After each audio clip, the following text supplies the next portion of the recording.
Hey guys, it's Licious Kid from ClimaxCombo, and we're back with another Leaks of the Week.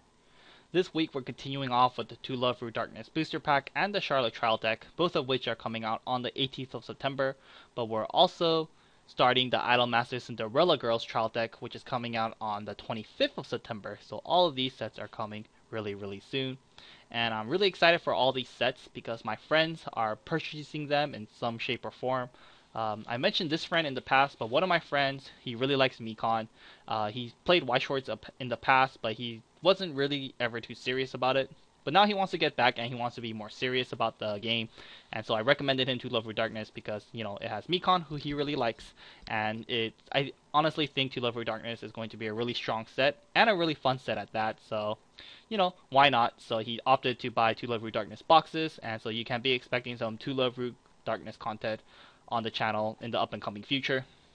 But I have another friend who's kind of in a similar situation. He dipped his feet in Weiss Schwarz in the past, but never got too serious. However, he wants to get serious about the game as well, and so he decided. I have another friend who's buying Charlotte, and so he pre-ordered a trial deck and he pre-ordered the boxes.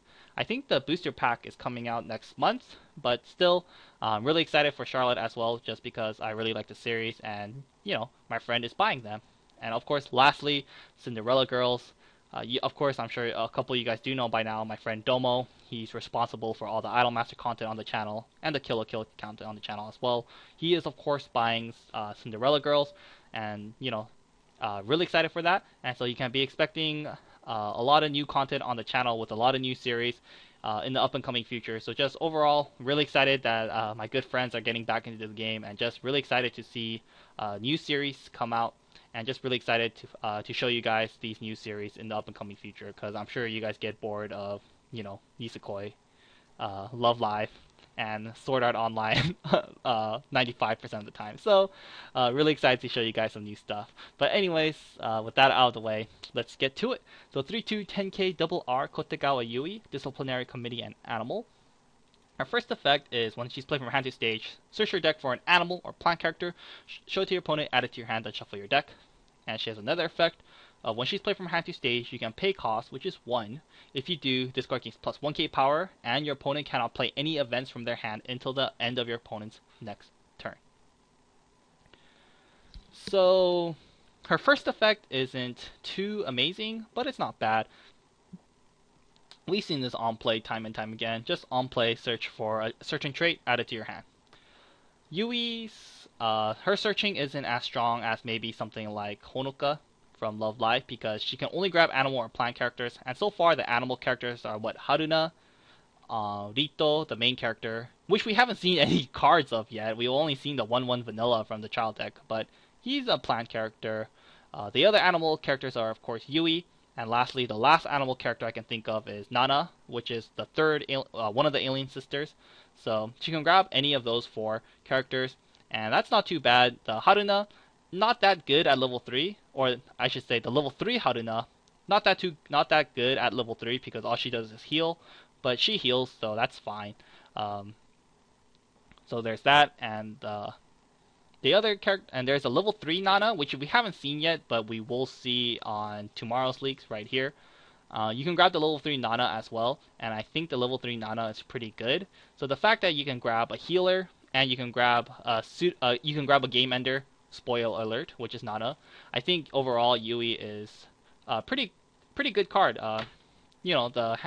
Her first effect isn't too amazing, but the fact that you can grab a healer, which of course is Haruna, and the fact you can grab a game ender, which is Nana, not too bad. So definitely not a bad card. However, her second effect is really interesting.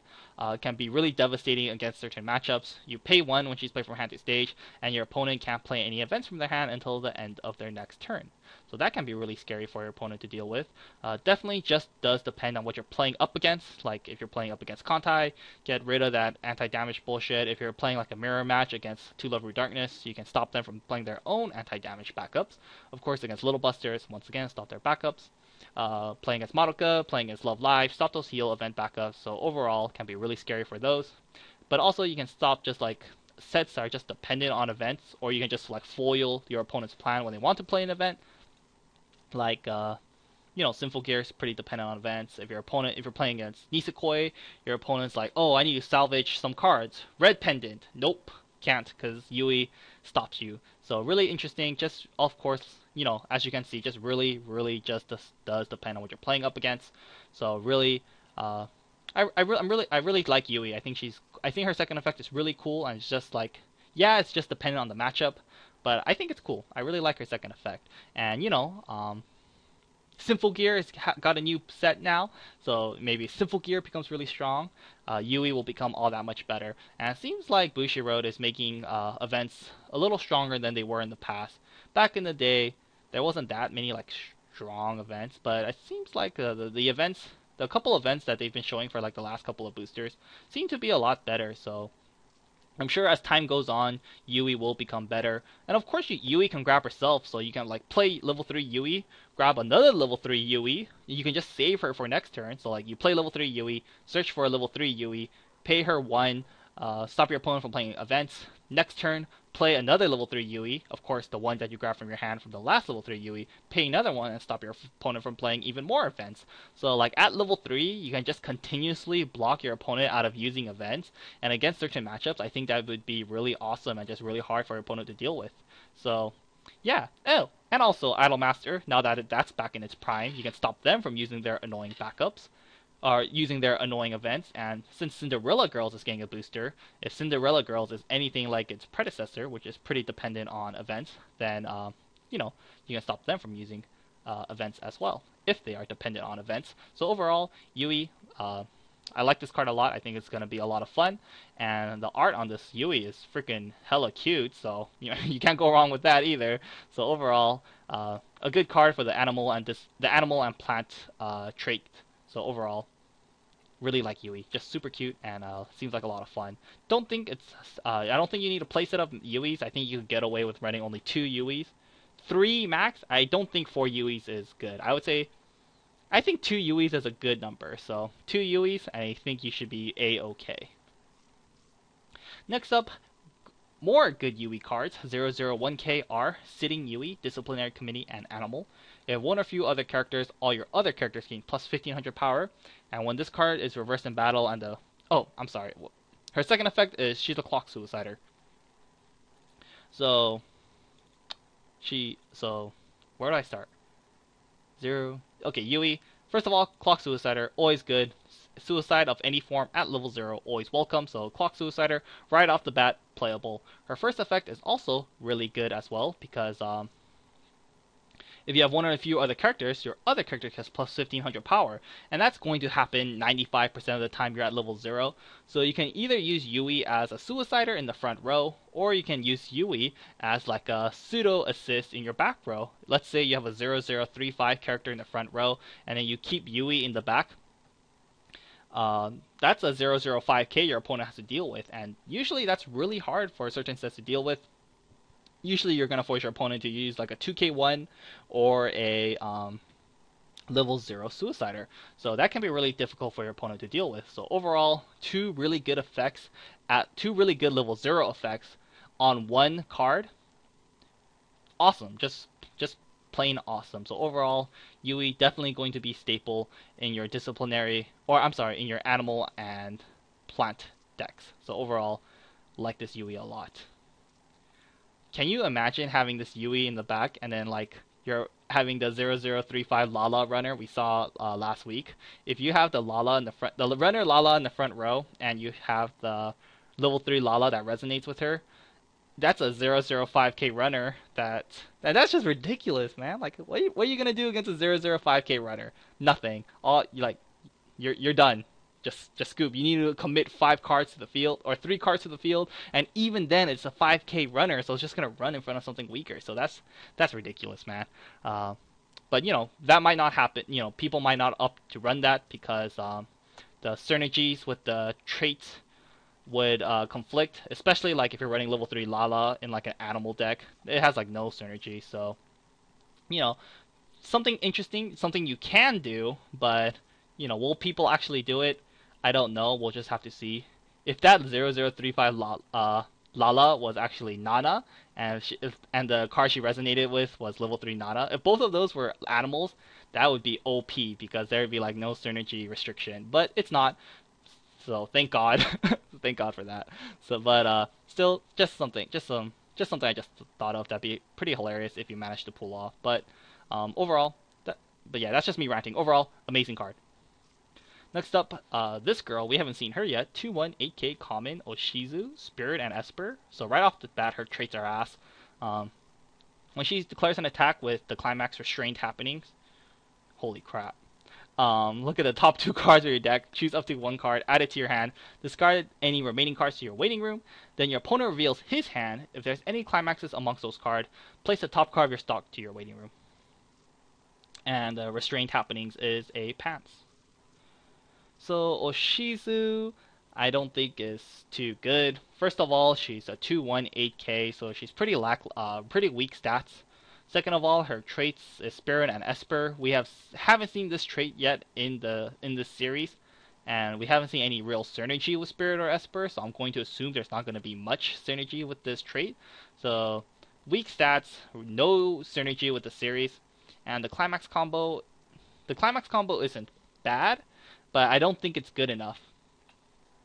You do break even, like if you have one Oshizu and then you play the climax, and then you attack. You look at top two, you add one to your hand, so you break even because the climax is of course a -1, but her climax combo does +1, so you break even, and then you get to see your opponent's hand. Seeing your opponent's hand in Weiss Schwarz isn't that scary.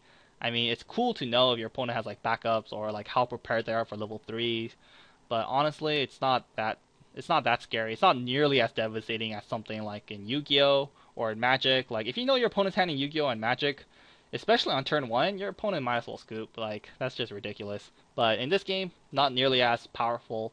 So, like, you get to see your opponent's hand, yeah, that's cool, but it's not that, like, you're not going to stop your opponent's level 3s from coming out on the field, you know? It's not like Yu-Gi-Oh!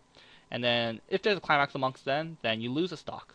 So, like, it's cool because this climax combo, like, breaks even. You see your opponent's hand. If they don't have a climax, you don't lose any stock, so it's really cheap. If your opponent does have a climax, then you lose a stock. But honestly, that's in the end, that's still really cheap. But still, it's cool, and the climax is like, whoa. But I don't think it's strong enough for you to warrant. I don't think it's strong enough for you to warrant running a weak card along with the really bad traits. So overall, I highly recommend that you don't run this card. Or this climax combo. Next up, the level 3 for the child deck. 3/2 10K, Whereabouts of Youth, Tomori, now. Of course it would be now, no surprise. Her traits are Superpower and Student Council, to no surprise. When she's played from hand to stage, draw 2, ditch 1. When the climax, Melody of Despair, is in your climax border, and this is in the front row, search your deck for up to one Superpower character, show it to your opponent, add it to your hand, and shuffle your deck. Thereafter, all your characters gain plus 1k until the end of the turn. Melody of Despair is, of course, the win trigger right here. So now, right just off the bat, she has a superpower trait, which I do think is going to be the main trait of the series. If you don't know the series, if you don't watch the anime, almost all the characters have superpowers, or like of some form, and so I do think superpower will be the main trait, and a lot of the important characters are in the student council, so I think the student council trait will be important as well. So the fact that she has both pretty relevant typings, in my opinion, are going to be relevant. Right off the bat, her traits are spectacular, and if you don't watch the anime, shame on you. I highly recommend you do. But anyways, so her first effect, draw 2, ditch 1. Not bad, nothing new, so draw 2, ditch 1, not bad. Her climax combo isn't like anything crazy, but for a trial deck, I think it's really good. Like for a trial deck level 3 combo, this is like, damn. Like why can't all level 3 climax, or why can't all level 3 trial deck cards be like now? Because I think it's really good for a trial deck. You can actually, like, it's kind of like booster pack level. But anyways, you play the wing trigger. She's in the front. You search for a superpower character, show it to your opponent, shuffle your deck, then all your characters get plus 1k until the end of the turn.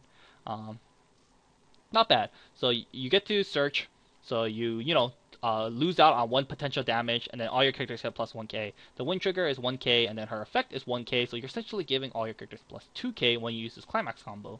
Of course, it gets even better if you have multiple nows. If you have like 3 nows in the front, which shouldn't be too hard.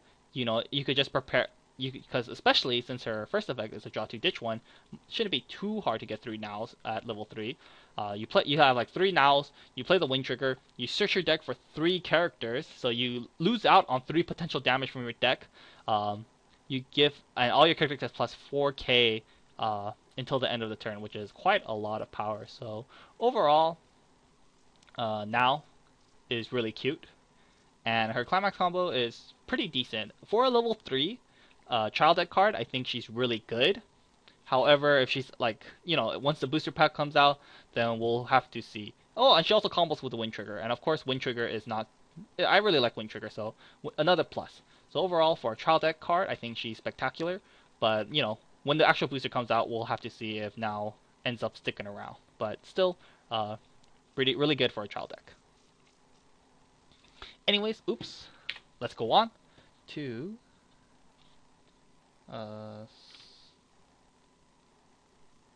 okay, sorry. Just got a text. Next up, 002KR Sitting Yami Transformation and Taiyaki. Her first effect can only be activated twice per turn. When your other transformation or housework characters are placed from hand to stage, she gets plus 1k power until the end of the turn, and she has a resonance ability with the level 3 Golden Darkness that we all know and love by now. When she reverses an opponent character in battle, you can Resonance, which is pay 1. Which is just reveal a Golden Darkness from your hand. If you do, choose one of your other characters, put it to rest, and move it onto the empty border of your backstage. I think Yami is pretty cool because of her second ability. If you don't know why her second ability is cool, I'll just go over it really quick. Let's say you have 2 characters in the front. You have a Yui in the front and a Yami in the front. Let's say Yami attacks your opponent's character. Let's say Yui attacks an opponent's character. Yui doesn't end up surviving, and Yui gets pushed to reverse. So at the end of the turn, Yui will of course go to the waiting room. However, you then attack with Yami.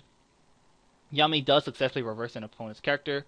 Now you have to choose one of your characters and put it to rest. So you choose the Yui that's in reverse right now, put it to the back, and then you put Yui to rest. And now Yui doesn't have to go to the waiting room at the end of the turn. So you essentially save one of your characters, which is quite nice.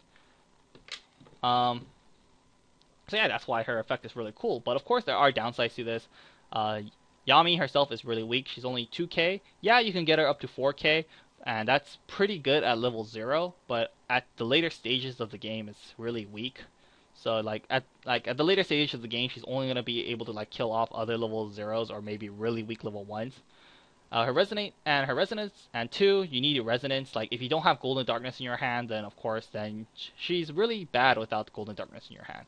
So that's a bad thing. And lastly, you need to have an empty border on your backstage. If your back row is filled up, you can't just knock off one of the characters and move one of your characters in the front to the back. You can't do that. So you need to have a character you need to have an open slot in the back, you need to have Golden Darkness in the front, and you need to kill a character. So it's a cool effect.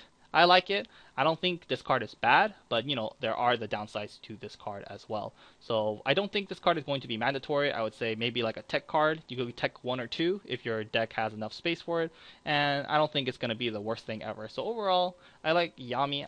I like Sitting Yami, but I definitely don't think it needs to be a staple card. So yeah, and I'll leave it at that. And you pause for 1 second. 1 second, guys. Okay, sorry about that, but anyways, next card, 217KR, My Own Heart Yami, Transformations and Taiyaki. When all your characters are Transformation or Housework trait, this card gains plus 2k, and she once again resonates with the level 3 Yami, Golden Darkness. When this card reverses its opponent battle, you can pay cost, which is pay 1, reveal Golden Darkness. If you do, draw a card. Golden Darkness as a standalone card, I don't think it's bad. She's 2-1, 9k if you have a full field of housework or transformations, which isn't too hard to accomplish, so 2-1, 9k. And her resonance ability isn't bad either, because when you do reverse an opponent's character, you pay 1, reveal, and you draw a card. So you do plus, and for a pretty cheap cost as well. So overall, Yami is a pretty decent card. It's not a bad card at all. And the art is very, very arousing. But there's something else. So Yami, not a bad card, but there is a card that synergizes with this, so I'll go over that right now. 1045 common, composed and silent Yami, transformations and Taiyaki. So what she has two abilities, two fairly interesting abilities. Her first effect is when you're level 2 or greater, this card gains the following ability, where you can discard one card from your hand, put it to discard a card, place one of your and place this card to waiting room. If you do, choose one My Own Heart Yami, which is the level 2, and then play it onto the original border of this card. And her second ability, this second ability I'm probably gonna rant on for a while. So second ability is very interesting. You can pay one, place one climax from your hand to your clock, and then place this card to your clock. Then you can choose one Golden Darkness from your hand and place it to the original border of this card. And of course, we know who Golden Darkness by now is with the level 3. So first I'll go over Yami's first effect. Her first effect isn't that great, because her first effect you can only use when you are level 2 or higher, because it says when you're level 2 or higher, she gains the first ability. So at level 2 or higher, you could change into the 2/1 Yami, which isn't that great, because you have to discard a card, and then you have to kill off the 1/0 Yami.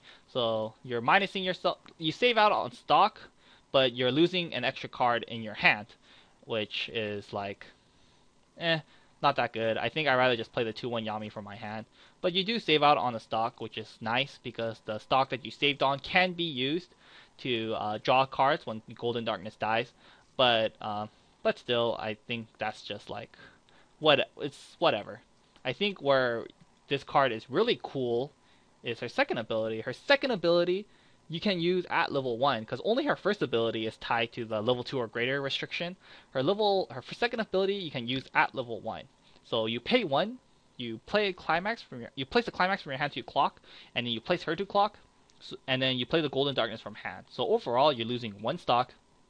You're taking 2 damage, because the climax and her. You're taking 2 damage, and you lose out on 2 hand sides because of the climax that you put to your clock, and the fact that you have to play Golden Darkness from your hand, and of course you have to kill off the Yami. However, well, first we've seen like level 1 to 3 changes from other series.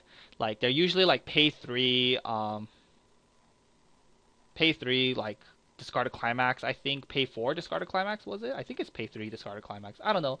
Usually those level 1 to 3 changes aren't that good, because it's super all in. Like you're paying a lot of resources to get the level 3 out, and if the level 3 dies, or if the level 3 gets bounced or like gets anti-changed, then you're really far back behind in resources and can be pretty difficult coming back from that point. But of course, the advantage is if your level 3 does end up sticking around, it can like last a long portion of the game, and it can like help you gain a lot of advantage. So, you know, the ups and downs to it, but usually it doesn't work out. Like usually 1 to 3 changes aren't popular just because, you know, like I said, it's too all in. However, Golden Darkness is a different story in my opinion. Golden Darkness, as we all know by now, can't be targeted by your opponent's ability if all your characters are transformation or housework, which isn't hard to accomplish. So, untargetable. So she can't get bounced, she can't get anti-changed, and she can't get bounced, can't get anti-changed.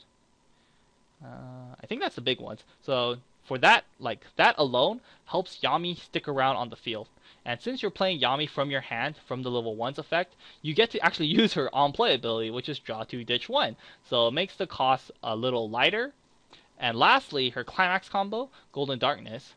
It's like the climax combo at level 3 is already scary. Like giving 2 characters a flare trigger, super scary. But if you can start using this ability as early as level 1, and the climax combo is super cheap, like, or it's cheap, it's costless.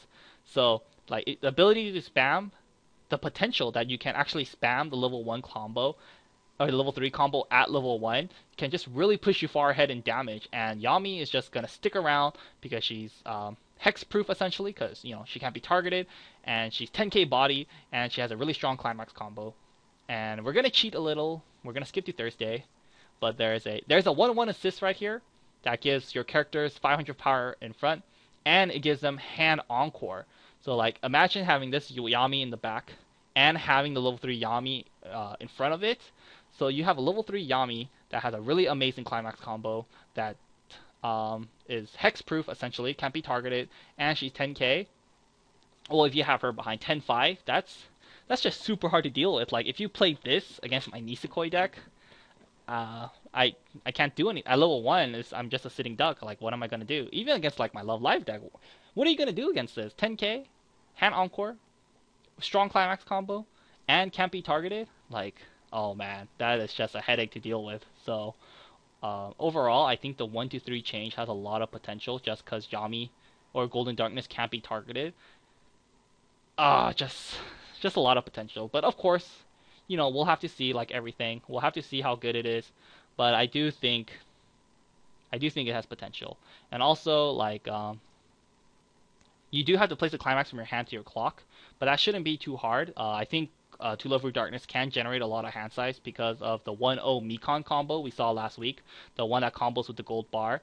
The 1-0 gold bar combo can generate you a lot of advantage, and also the gold bar combo is, of course, a gold bar. And so getting a climax to your hand by level 1 shouldn't be too hard because of all the drawing you're going to do, and also of the fact that if you ever trigger a gold bar, you already filled the condition, one of the conditions for Yami, which is just, place a climax from your hand to your clock. And so, the other cards, like the 1-3 change is already pretty scary in my opinion because of the 10k body and the fact she can't be targeted and the fact that she draws 3-1 and the fact that her climax combo is good. But the other cards in the series help make it all that much more scary and all that much more plausible because of like I said, the Mekon combo with the gold bar and then the hand encore assist that we're gonna see on Thursday. So I think the combo Yami is already scary, but the other cards in the series just make her that much more scarier. So I'm quite curious to see where this goes. Quite curious. Oh, I guess I didn't talk about her first effect. I did talk about her first effect, right? Well, to be honest, like if the third effect, if Yami's okay, how do I say this? 2-1 Yami, not a bad card. She's 9k and she has a pretty good way to plus you. But I think like with the 1-0 Yami, if the level 1-3 change isn't like really good that I think it's going to be, if the 1-3 change sucks, there's no reason to play this 1-0 Yami because she's really weak and you can only use her first effect at level 1 or at level 2. So like if you don't plan to use this Yami to change into the level 3, there's no real point to running this Yami in my opinion. Like I don't think you should be running her just for the 1-2 change that you can only do at level 2, you know what I'm saying? So if you're not running the 1-3 change, don't run the level 1 Yami. And you can still run a couple of the level 2 Yamis. The level 2 Yami is a fine card on its own in my opinion. But if you are running the 1-3 Yami, that's like then you can run a couple level 2 Yamis because the level 2 Yami isn't bad either, like I said. But also, it's really cheap in stock, and the 2-1 Yami can help you generate hand advantage anyways by using the stock that you would have paid for her anyway. So, not a bad trio of cards. If this 1-3 combo ends up being really strong, oh man, I don't know what I'm gonna do. I'm kind of scared, but I'm also pretty excited for this. So we'll have to see. We'll have to see. I think I ranted about that long enough. Anyways, next card, the card I talked about with Yui. She is 3-2, 10k R. Only an R? What? I thought this was double R.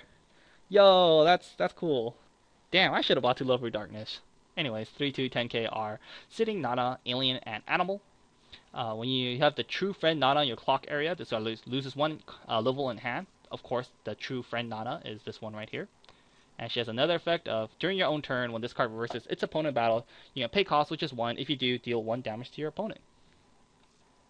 I guess I'll go over Nana more in depth after I go over the 0-0, 0-0 True Friend Nana, Alien and Animal, 4k, uncommon. When it's placed from hand to stage, reveal the top card of your deck. If that card is level 0 or lower, place this card to your stock. Ouch. Nah, kind of sucks. Anyways, oversized, level 0, so of course it must have a demerit. And her demerit is actually pretty scary. You play her from hand to stage, and if you reveal a level 0 or lower, then she goes to stock. Like, yeah, it's cool, you gain the stock, but you lose out on a level 0. Like, if she's the only level 0 in your hand at level 0, that sucks. You don't deal any damage to your opponent, and you can't attack for the turn. Yeah, you get the stock that you would have gained from attacking with Nana, but still, you lose out on an attack, which is pretty important. And even like later into the game, I guess later into the game it's not bad because later into the game you can use her as a top check. But still, like if you really needed a third attack, then and she sent herself to the stock and you can't play a character to replace her, that really sucks. And also, Nana, her condition is a level 0 or lower, and I'm sure we all know by now there's a lot of level 0s in your deck because, you run like what 13 to 18 level 0s and you run 8 climaxes, pretty good chance you might hit a level 0. So Nana, kinda scary, but but because of the level 3 Nana, I think the level 0 Nana is like, if the level 3, if she had no synergy with any other card, I would say the True Friend Nana, I wouldn't really recommend you running her unless the set really has nothing better. But I wouldn't really recommend you running her. But because the level 3 Nana synergizes with the level 0, I think running a couple level 0s would actually be pretty good because the sitting Nana is actually pretty scary. She's 3-2, 10k. Her condition to come out at level 2 is really easy. All you have to do is have one of these in your clock area. And of course, you can easily accomplish that by just clocking a level 3, or just clocking the level 0 when you want to play the level 3. That's just like really easy conditions. So clock the level 0, bam, play sitting Nana, and then you have a 10k body on the field that can start burning your opponent for 1 damage whenever you want to, when she kills a character, which should be pretty easy to fulfill at level 3. Or at level 2, because she is, once again, 10k body. So, overall, Nana can easily come out at level 2, so that's really good. But also, she is a game ender, because when she kills an opponent's character, you can pay 1 and you deal 1 damage to your opponent. Might be a little difficult reversing your opponent's characters at level 3, because of, backups, whatnot, what have you. And I'm sure they'll be doing anything in their power to stop Nana from reversing your opponent's character. She doesn't gain any power boost. She's only 10k, so it might be a little difficult, but still adds a lot of pressure to the board because she can reverse anything. So like, your opponent has to be careful of putting like weak characters in the front because of sitting Nana. So overall, a game ender and a card and a level 3 that could come out at level 2 for really easy conditions. And she's just an R. And she's animal trait and alien trait, 2 really relevant traits in the series. So all those 4 points put together, I would say Nana is an excellent, excellent card. Can be used in 2 different decks, can be used in the alien deck, and can be used in the animal deck. So overall, excellent, excellent, excellent card for only an R. That's ridiculous. I thought it was a double R, man. That's crazy. Anyways, the next series of cards are the Idolmaster Cinderella Girls level 3s. I'm not going to go over them because later into the week, they got leaked. Right here. So I'll just go over them when it's their turn. So yeah. Man, To Love or Darkness. Every day is an exciting day for To Love or Darkness, right? Anyways, more good To Love or Darkness cards. 002K are In Love Yui, Disciplinary Committee, and Animal. Share effect is when she's played from your hand to stage, you can pay cost, which is pay 1, clock yourself. If you do, choose 1 card in your clock, add it to your hand, then clock yourself for damage. In Love Yui is overall, I think, really, really, really good. Pay 1, clock yourself plus. We've seen that. We've seen those effects, and those effects are really good. But this one only grabs a card from your clock. But the upside is you can grab any card from your clock. So you can grab level 3s, level 1s, level 2s, climaxes, events, what have you. So pay 1, clocking yourself at level 0, that's more than welcome, but you also get the extra benefit of plussing in the process. So pay 1 plus, that in itself is really strong, and you can grab anything in your clock, and yeah, overall, just really strong. So, and she's animal trait, which is really good, because the animal deck seems like it can be a thing at this point. So overall, good trait, good and very good ability. So, yeah, overall really good.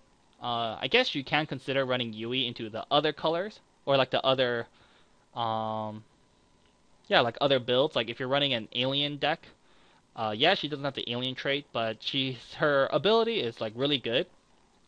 So you can like, play her, get something in your clock, and then you can just play over Yui if her trait is restricting you from doing something awesome. So there's that ability, a potential. You can also run her in the Housework and Transformation deck because she's green, so she helps your green count in the Transformation and Housework deck. And also she can grab anything in your clock, and as we've seen so far, Yellow has a really scary climax combo, so if you like accidentally refresh damage one of these wind triggers, you can always opt to use the Yui to pay 1, clock yourself, grab the wind trigger, and then yeah, helps your green count and can help you get really necessary cards at the moment. And of course, like I said, if her trait is bothering you at the point, she did plus you, so you can just play over her, and then at that point you just kind of broke even. So yeah, just something to consider. You know, so yeah, definitely staple in the animal build. In the Housework and Transformation, maybe you can tech one just because her ability is really good.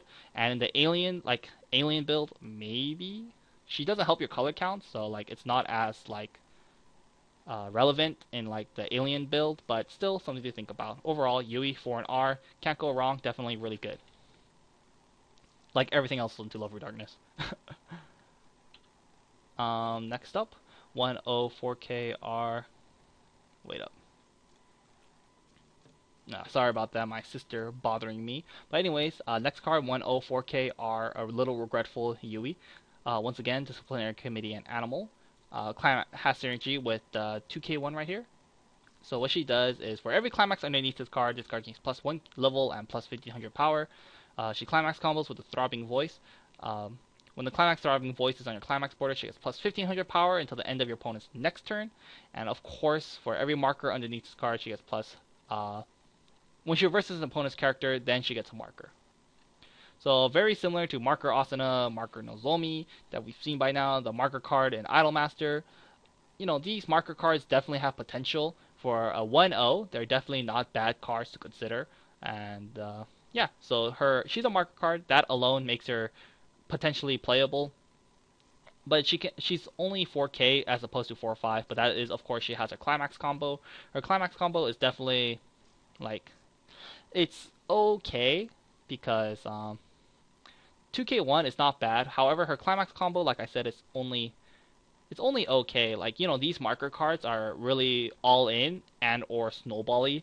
Like, if your marker card doesn't go off, like if you can't get a couple markers off her at level 1, drawing into her later into the game isn't that good because she's really weak and she's probably not going to kill anything. So like, if the marker cards don't get started, they probably will never become like active for the entire game. But if these marker cards do become active, then it can really like steal a game from your opponents because it just compresses you. It's really high levels, so you can't fight against it, and it's just huge power, and it just can be really annoying for your opponent to deal with.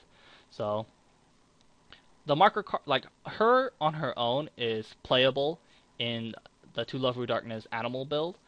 I don't think the climax combo is necessary, like, because like I said, because it's so all in, like let's say your Yui doesn't get any markers at level 1 and you're not able to get Yui active, then you're running just a vanilla 2K1, which isn't bad, yeah, but you know, it can be better. So like, if you're running the 1-0 Yui, I would say don't feel forced to run the 2K1, because the 1-0 Yui can just be fine on her own. But you can run the 2K1. I don't think you have to. I don't think it's necessary. If the animal builds have no better climax combos, then I guess you can do so. Because as of right now, we haven't seen any really cool climax combos for animal builds. But yeah, 1-0. The 1-0 marker card is fine on its own. If you want to run the 2K1, go ahead. But I don't think it's necessary. Next up, more cards for To Love Ru Darkness. 00500R, Sports and Animal. During your opponent's turn, all your characters get plus 500 power, and it's a Brainstorm. Pay 1, rest her, mill 4. For every card climax amongst those, draw 1 card.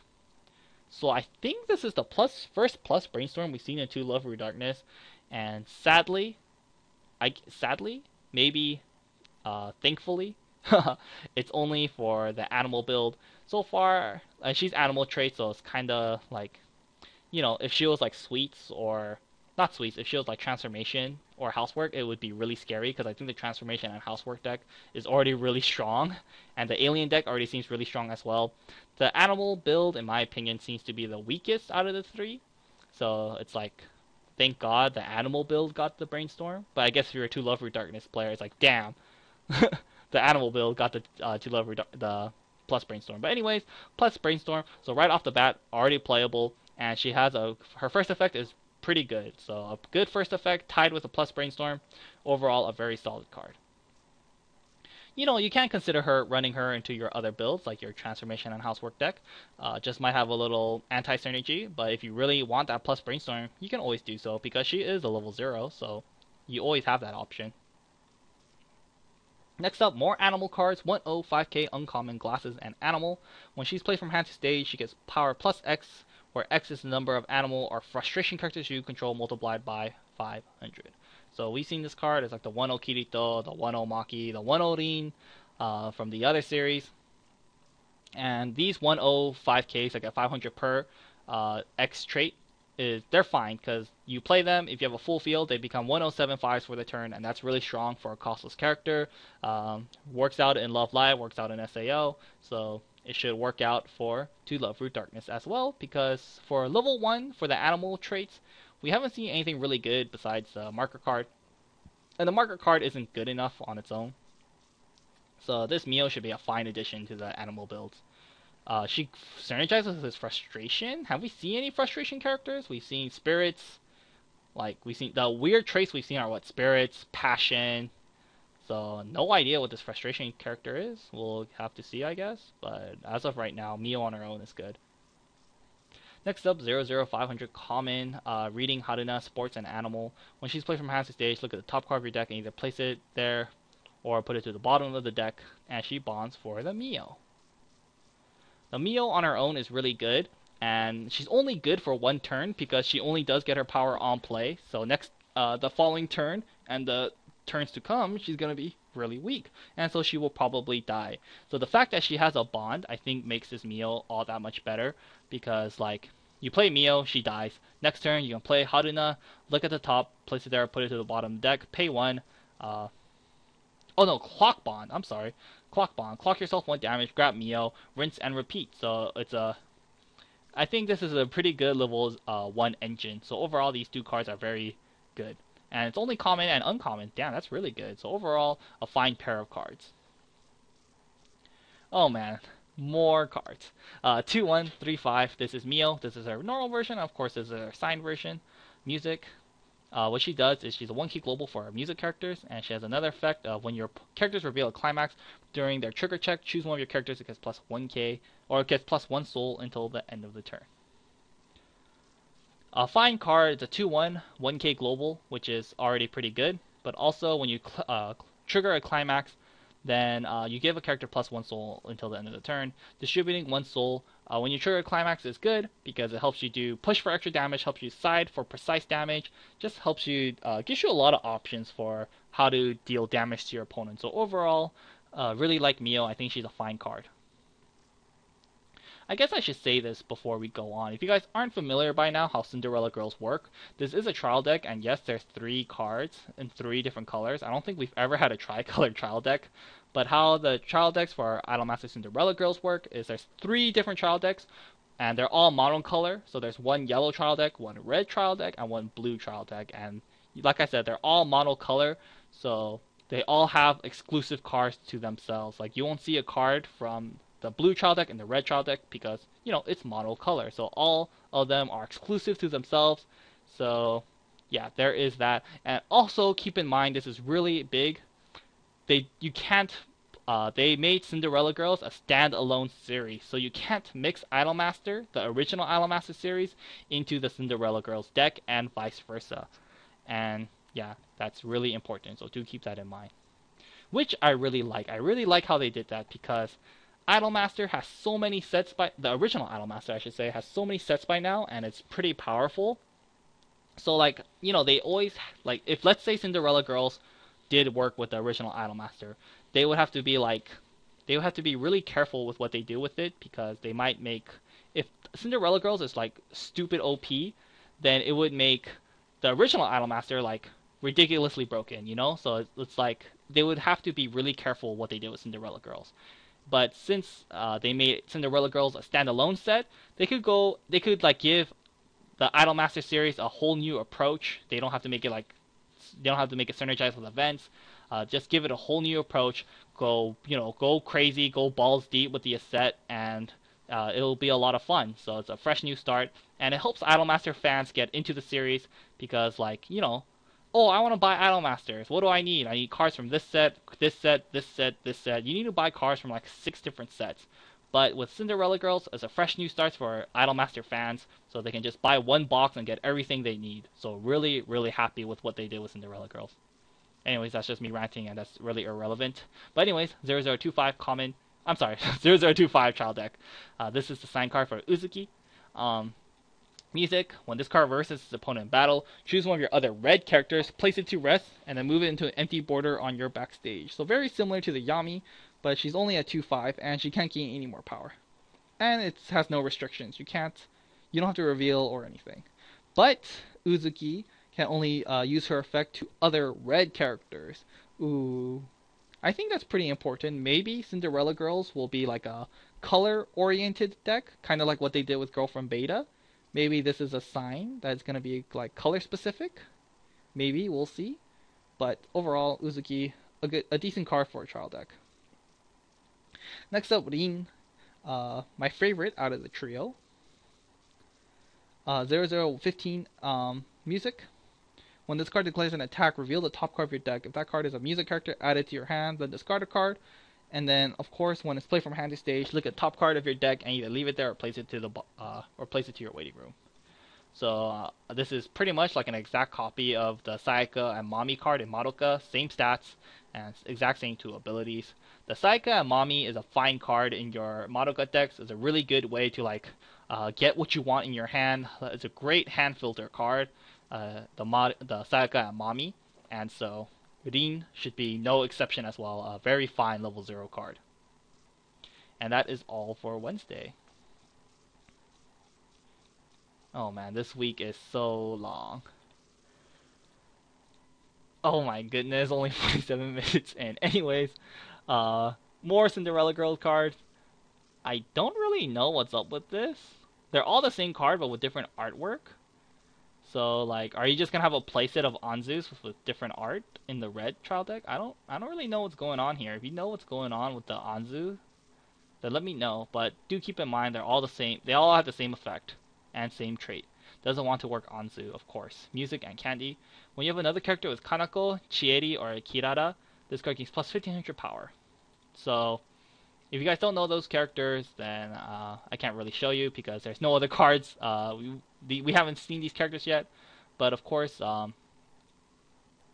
if the Kanako, the Chieri, or the Kirari cards are good in the up-and-coming sets or the up-and-coming cards we see, then this Anzu is gonna be good because she's only she's a 106k with she's a 106k, which is fine. But of course, if there's no good Kanako cards, no good Chieri cards, or no good Kirari cards, then Anzu sucks. So, we'll just have to see how good this Anzu is. I really like what they did with it though. It's hilarious. Just no, don't want to work. So, hilarious what they did with Anzu. Anyways, more True Love Through Darkness. 001500 SR, so this is the hollow art. Alluring appearance in pajamas, Momo. Yes, very alluring indeed. Alien and plant. When this card is played from hand to stage, reveal the top card of your deck. If that card is an alien or plant character, add it to your hand, then discard a card. If it's not, then, return it to its original position. And as another effect, when your other alien or plant characters are being front attacked, you can pay cost, which is kill off this Momo. If you do, choose one of your battling character, gets plus 1500 power until the end of the turn. So, Momo, a very fine card. I think she's really good. She has the alien trait, which is, of course, really good by now, as we all know. When she's played from hand to stage, you can look at top and then add it to your hand to discard a card, so long as it's an alien or plant character. So she's a good hand filter. She has good trait. And lastly, her third effect, she's like a pseudo backup. She can help save one of your characters. So you play her, you use her on-play ability, which is good already. But then her second ability makes her all that much better because she can help protect one of your other characters, which is always really good. Prevent your other characters from being killed. But you can also use Momo later stages into the game to maybe bait your opponent to doing something bad. Let's say your opponent has something that's dependent on reversing your character, like Nana. your opponent, like let's say a mirror match, your opponent forgets about Momo, which they shouldn't if it's a mirror match. But anyways, just for example, they play Nana, the level 3 Nana in front of this 0 Momo because they're like, oh yeah, I'm gonna kill you level 0 and burn you 1 damage. Uh, oh, never mind. When your other characters are alien or plant characters being front attacked. Never mind. Forget what I just said about that. But pretty much, damn. Well, I guess it works if your opponent attacks another character first, then you can use her to like remove her from the field, and then Nana can't kill anything. I guess you can use it like that, but that's really bad if your opponent does that. But anyways, yeah, I guess at times you can trick your opponent if you did stuff like that. If your opponent has multiple characters that are dependent on reversing things, you can use Momo to dodge and on reverse an ability. But of course, it just depends on your opponent, how your opponent attacks, just certain attack order, and it can help your other characters live. So 2 good abilities on 1 card with a good trait overall, and a very sexy art. Actually, this is the SR, so we don't know how the normal R looks, but anyway, still a very fine card. Next up, 1045R, Look of Trust Lala, Alien at Science. Once played from hand to stage, you can pay cost, which is discard a card. If you do, look at top 4 cards of your deck. If it's an Alien or Science, add it to your hand, then discard the rest. We've seen this effect time and time again. However, this one is on a level 1 as to opposed to being a level 0 like Azusa or Akatsuki or even Haru from Nisekoi. So her effect is really good, but of course it's not on a level 0, so it's not nearly as good as how it was on Kontai and in Nisekoi. But still, her effect is so good that you can't go wrong with running a couple of these. So, in your alien decks, if you want to run, let's say 1 to 4, I don't think you could be running 4. Maybe you could run 4. I don't know. But running 1 to 3, or running any amount of Lala, you can't go wrong because her first, it's level 1, so it's not nearly as good as the level 0 variants, but the effect is so good, you can't go wrong with it running a couple, and I think you should run a couple. Maybe run like 3 or 2 or 4, and you should be good. I would say maybe 3, and you should be good. Next up, more Alien Sisters, 2175 uncommon, Nana, Alien, and Animal. This ability can be activated twice per turn. When your other alien or animal characters are placed from hand to stage, the card gets plus 1k, and a climax combos with the gate right here, which is a climax common. When the gate is played from your hand, and this card's in the front row, choose up to 1 alien or animal character in your waiting room and return it to your hand, and she gets plus 1k power until the end of the turn. So it's not a bad card. She's really weak, however, if you attack with 2 other characters, she becomes a 9/5, or when you play 2 other characters, she becomes a 9/5, which is pretty strong, and the climax combo does make her all that much more stronger. You play the climax, she gets an additional 1k, so let's say you play 2 characters, then you play Nana, she becomes 10/5, and when you use her climax combo, which of course you should, unless you're playing against anti-salvage, then you salvage an animal or alien, and you get an additional plus 1k, so she'll be like an 11/5 before assist, which is pretty strong. So Nana, she'll die next turn, but at that point, who cares? So Nana, not a bad card. Not too sure how necessary it is because animal and alien decks already have the level 3 Nana. So I'm not too sure how relevant or necessary this will be because we already have the level 3 Nana. But I mean, she combos with the gate, and if you're running red, you might as well be running a couple gates anyway. So if you opt to run this gate, and you can run 1 or 2 of the 2/1 Nanas, and I think you should be okay. And it's only an uncommon, so it's definitely not a bad uncommon. So overall, a decent card. Surprised the climax isn't censored and shit. But anyways, let's go on. The 1/1 Nana, or I'm sorry, the 1/1 Yami that I talked about with the level 3 when I went over the changer right here. So this is the 1135 uncommon transformation Taiyaki. This is the assist, 500 in front assist for transformation or houseworks, and hand encore. And lastly, a climax combo with the Taiyaki key holder. When you play the climax Taiyaki key holder, in your climax border, choose one of your characters gets plus 2k until the end of the turn. And the Taiyaki key holder once again. Yes, and that's it. Okay, I should go over this. I'll get rid of this by now. Let me find. Sorry, I should have found this beforehand, but let me find this. Where'd it go? Should be here soon. There. Oh no. There we go. The gold bar we saw a couple weeks back, or last week I should say, is also the Taiyaki key holder, and the level 1 Mikan combos with the Taiyaki key holder. So you have two options for this climax combo. You can either run it with the stock 1 soul, which is right here, stock 1 soul for yellow, or you can run it with the gold bar. So yeah. So Yami, her first effect is pretty good. It's a level 1 assist. It gives 500 power in front, which is pretty weak for a 1 stock assist. However, it gives your character's hand encore, and that can be really good. If you're running the level 3 Yami, I would highly recommend. If you're running the 1 to 3 Yami shenanigans, oops. If you're running the 1 to 3 Yami shenanigans, I highly recommend running maybe 1 or 2 of these Yami, because, you know, keep guaranteeing that your level 3 will stick around is really good. And yeah, her second effect is okay, but the level 1 Mikan combo is so strong, in my opinion. I think this combo is so strong. You should be running the Taiyaki key holder in some shape or form. So the fact that she already synergizes with the climax that already is so strong makes this climax combo, like, makes this card all that much better and really good. Like oh, it also has good synergy with the 1-0 Mikan, since you give any character plus 1k or 2k, and since Mikan has to reverse an opponent's character, I would say well, that's, yeah, you could pump it to the Mikan, but you know, that's pretty obvious. But still, Yami, I would say overall a fine card, and it's only uncommon, so you know, gives your characters hand encore and 500 power, and the fact that she has a pretty good climax combo because she combos with the same climax with the level 1 Mikan, a very fine card. 1 second. Okay, sorry about that. So many disruptions today, but anyways, overall, really good, and it makes it really. Also, I guess I'll go over this level 1, or which climax you should choose.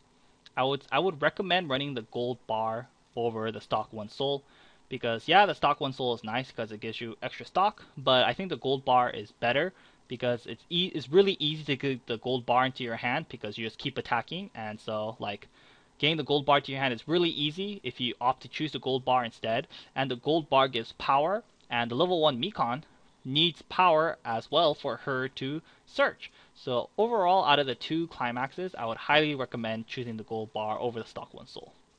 But that's just me.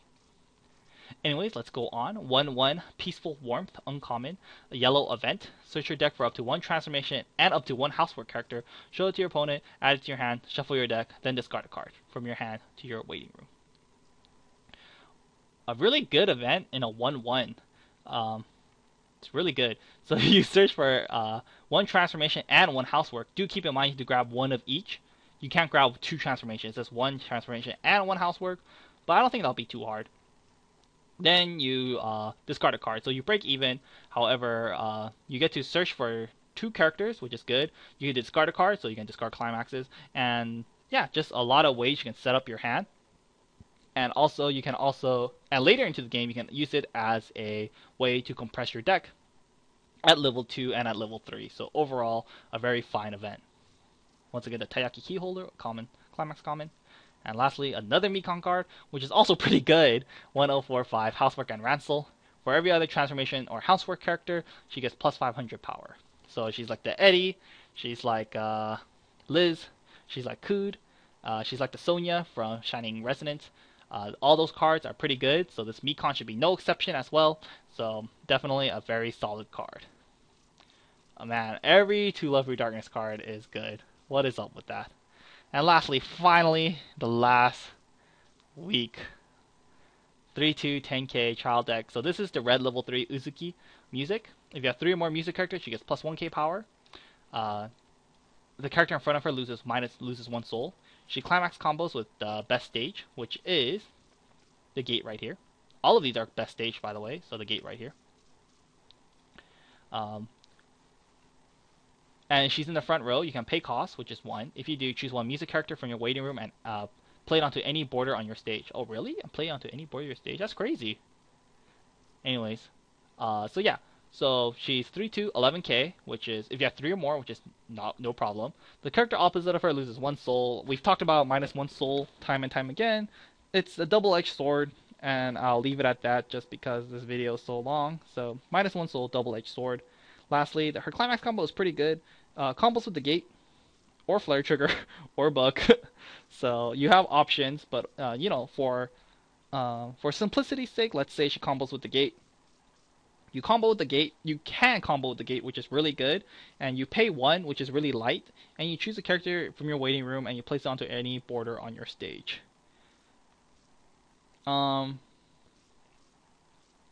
We don't really know, like, it's an okay climax combo, but we don't really know any of the other level 3s you can get. Like, if there's a level 3 in the booster pack that has like an on attack ability or an on reverse ability that isn't dependent on being played from hand to stage, maybe something like the level 3 Nana, for example, then Uzuki has potential because, you can grab like a game ender that doesn't have to be played from hand to stage for a pretty cheap cost.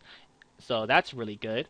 But if there's nothing like that in the series, like let's say all the game enders have to be played from hand to stage, or like the healers, if everything has to be played from hand to stage to gain their awesome effects, then Uzuki isn't that good because they're being played from the waiting room.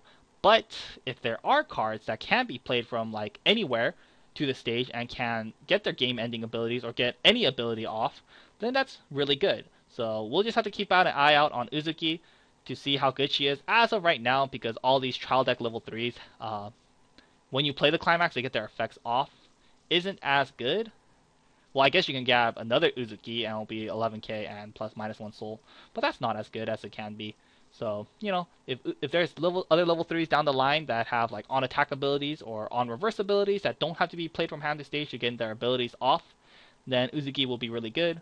So she has potential, so we'll just have to see. And the art's really cute. The art's cute on all of these. Anyways, next up, Mio, 3-2, 10k. Music, the first 2 abilities is exactly the same. 3 or more, plus 1k. Character opposite, -1 soul. She combos with best stage as well, and her variant is the flare trigger. But like I said, you can combo with any of these. So the flare trigger. When you play the flare trigger, this card, and she's in the front row, she gets plus 3k power and the following ability of when the damage of her attack is cancelled, deal 1 to your opponent. So, yeah. Mio, really good. Like, just her climax combo is really strong. You get plus 3k, and when the damage is cancelled, you deal 1 to your opponent. It's like the level 3. It's like the P3 Pro Tag from Persona Q booster, and it's like the level 3 Rin from Little Busters, and I think it's like that one girl from Girlfriend Beta. And the this climax combo is pretty strong, and so Mio should be no exception. I guess the downside of Mio is like she doesn't have any on plays. Like the P3 Pro Tag heals, the Little Busters Rin heals. I think the one in Girlfriend Beta also heals, but Mio, she doesn't heal, so she's not as good. But she has a pretty good climax combo. Like she still gets a plus 3k and she can deal 1 damage to your opponent. So there's that. But still, if she got this ability on attack, that would be pretty cool, because then you could use like Uzuki to bring out Mio, and when Mio attacks, she gets this ability, but she doesn't, so what can you do? So it's a pretty good trial deck level 3 card, but I'm sure when the actual booster will come, I'm sure there'll be better options as Mio, because Mio, like, is not that good, because she has no on plays, and her climax combo is good, yes, but she has no good on plays, so she's not like up to par as the level 3 Rin, Persona Q Pro Tag, etc., etc. So I'm sure once the actual booster comes out, there will be better game-ending options than Mio. But for a trial deck level 3, it's really good. And lastly, the Rin 3-2 10k music. She has the exact same first 2 effects, plus 1k with 3 characters, -1 soul in front, and she combos with the best stage as well. When you play best stage, from hand to the climax border, she's in the front, then you get to heal 1 damage. So Rin, her climax combo is good as well because she heals, and healing is always nice, but her on play, she doesn't have any other on play, she can come out at level 2 early, etc., etc. So, once the actual booster comes out, I'm sure there'll be better healing options than this Rin. But for a trial deck card, once again, it's a fine trial deck card. And that's it for Idolmaster, I believe. I really like what they did with it, how they're all best stage, and you can run any of them, and all of them are really cute, and they all really good triggers. Good trigger, good trigger, good trigger. So all of them have potential. Really like what they did with this. Anyways, more To Love Your Darkness. 2-1, uncommon, white cat mode. Choose one of your characters, it gets plus 2k power until the end of the turn, and choose one battling character, it loses 1 soul until the end of the turn. So a good event, it's an event backup, so of course you can salvage it, but it's a good one. It gives one of your characters plus 2k, which is nice, but the big part is, of course, you can give a battling character minus 1 soul for the turn. So you can, it's not really anti-damage, it's not really healing, but your opponent isn't aware of the backup. And in just some situations, you can really prevent, prevent your opponent from winning the game, or you can you can prevent your opponent from winning the game. Like if they're trying to go for 1 damage, 1 precise damage, nope, minus 1 soul. Or if they attack for 2, if you're at 3-5 and they attack for 2, minus 1 soul, you take 1 damage, yes, but you live for the turn. So if you're running blue, I would recommend running a couple of these minus 1 soul event backups because I think it's pretty good. Reminds me of the Hanakawa backup from Bakemono. And that one's really good, so this one is, I think it should be good as well. Next up, Wedding Dress Haruna 1045 Common, Sports, and Animal. What she does is when there are 3 or more other animal or plant characters, she gets plus 1k and Hand Encore, and she combos with Ripping Happening. When she declares an attack with the book, right here, reveal the top card of your deck. If it's an animal or plant character, add it to your hand. Once again, the book. The Wedding Dress Haruna isn't bad. She's a 105k, so kind of weak. Or 1045, so kind of weak if you have 3 or more animal or plants, which shouldn't be too hard in an animal and plant heavy deck. She'll be a 105k with Hand Encore, which is pretty decent, which is pretty good as well. And lastly, her Climax combo is pretty good. When she attacks the Climax combo, you reveal top. If it's animal or plant, add it to your hand, which is always good.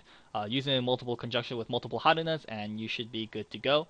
Of course, the downside is if you reveal Climax, you don't get anything. And of course, since it's blue, and I just talked about a pretty good blue event, like if you're running a couple of these events, it might get in the way of the Wedding Dress Haruna, so there's that. But still, even though there are the variables to it that it might not go off successfully, I still think it's a pretty good Climax combo, and I definitely think it's a good consideration to run if you're running an animal build. I think it's definitely a strong consideration. And lastly, is it lastly? No, it's not. Oh, okay. But next, another level 3.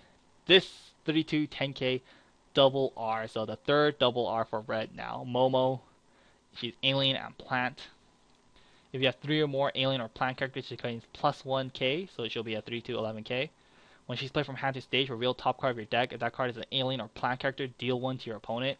And lastly, she combos with the gate right here, which is very arousing. When the Climax Heart-Throbbing Approach is played from Climax Border, a very fitting name, and this card is in the front row, you can pay cost, which is discard a card. If you do, choose an alien or plant character from your waiting room whose level is equal or lower than your level. Is that really necessary? Anyway, and play it onto any border on your stage, and this card gains plus 2k power until the end of the turn. And lastly, the Climax is a gate, and the Climax rare. So, Momo is really good, like every other To Love Your Darkness card. So she's 3-2, 11k, 99% of the time, cause yeah, so that's really good. Play from hand to stage, reveal top if it's alien or plant, which should be most of your deck if you're running an alien or plant deck or an alien build. Then you deal 1 to your opponent, which is really good. Her Climax combo is pretty good as well because you play the Climax, you discard a card, and then you choose an alien or plant character in your waiting room, and then it gets you get to play it, and that card gets plus 2k power until the end of the turn. The most obvious synergy I can see with this is with, of course, the level 3 Nana. The Nana is an alien, so she fits the criteria, and also since it's costless, you can use the cost that you would have paid for Nana instead. So for her on reverse ability, so you can you play Momo, you play the gate, you discard a card, you bring out Nana.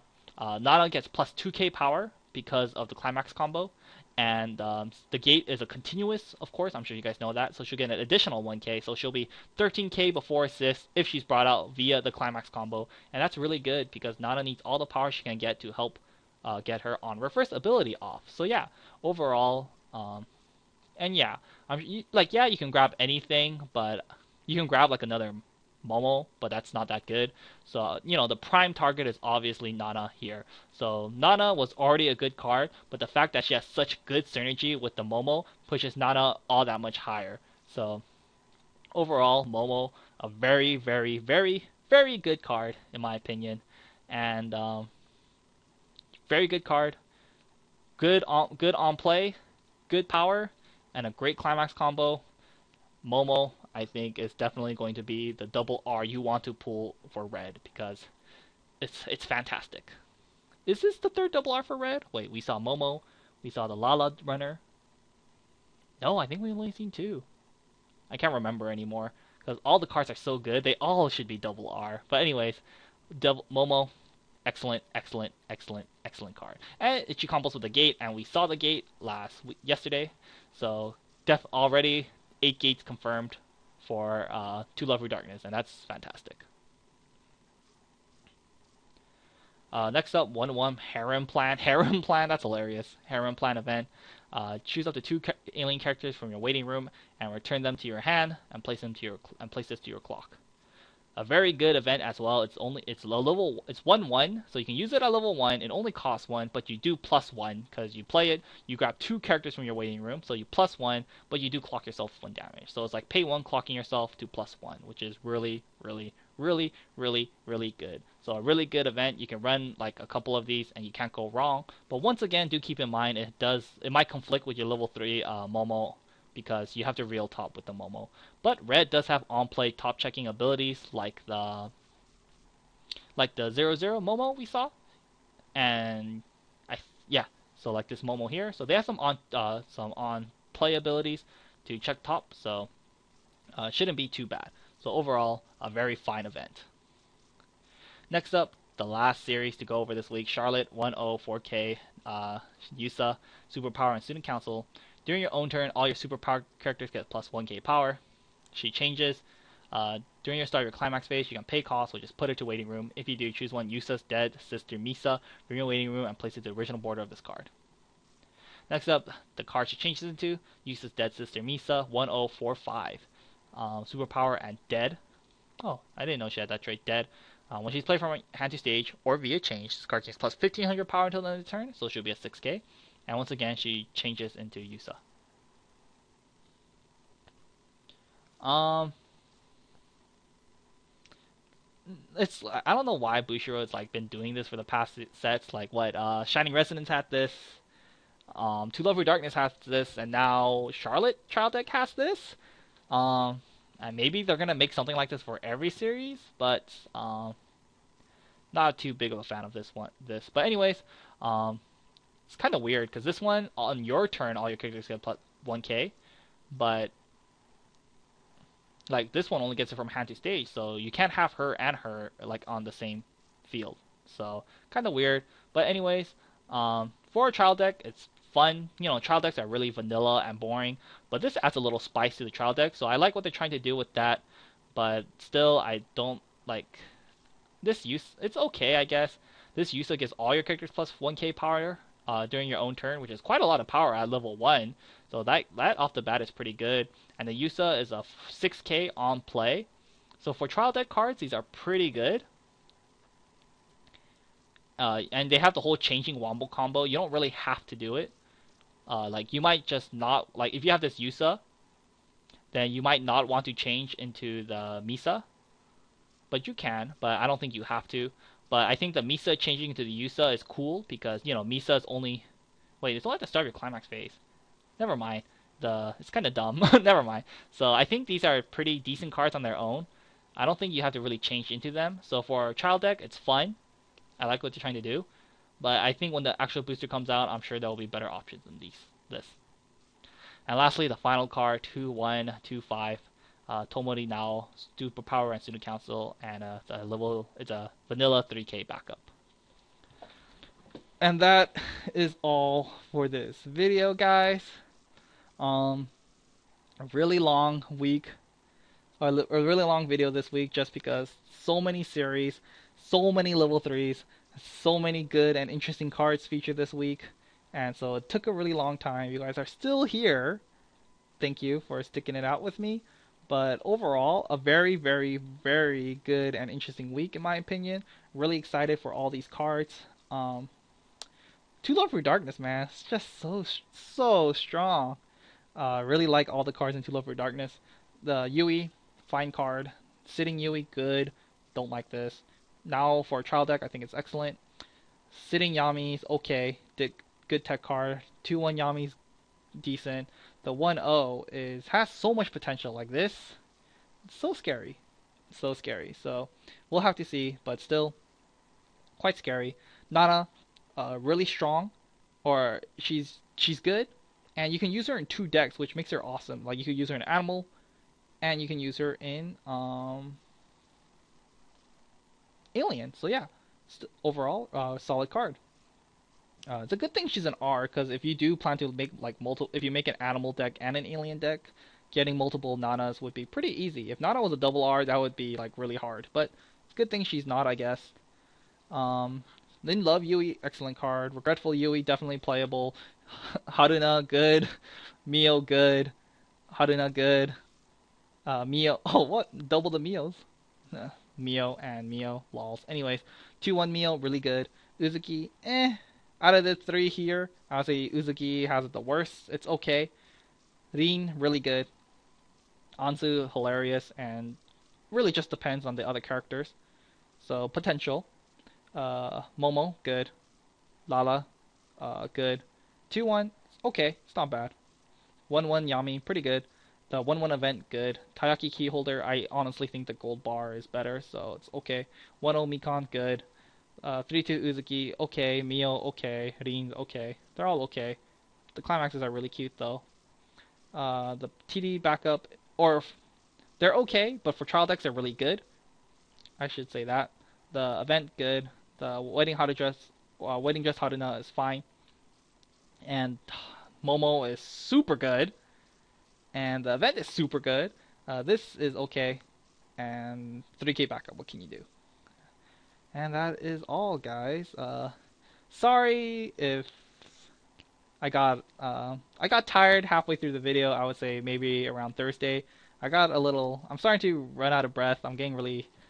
It's really hot here in SoCal, so that's not really helping either. So sorry if my analysis from Thursday and onwards isn't as good. I've been recording for the video's only 1 hour and 20 minutes long, which is a long time, but I've been recording since 5:30. I've done multiple takes because I wasn't happy with my other 2 takes, so I've been recording for 3 hours now.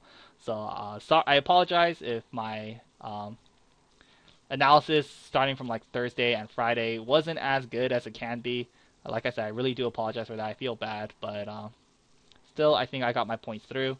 And overall, just this week is amazing. It's just an amazing week this week. So yeah, really excited for all these sets. I'm really tired now, so I think I'll end it at that. And until next time, guys.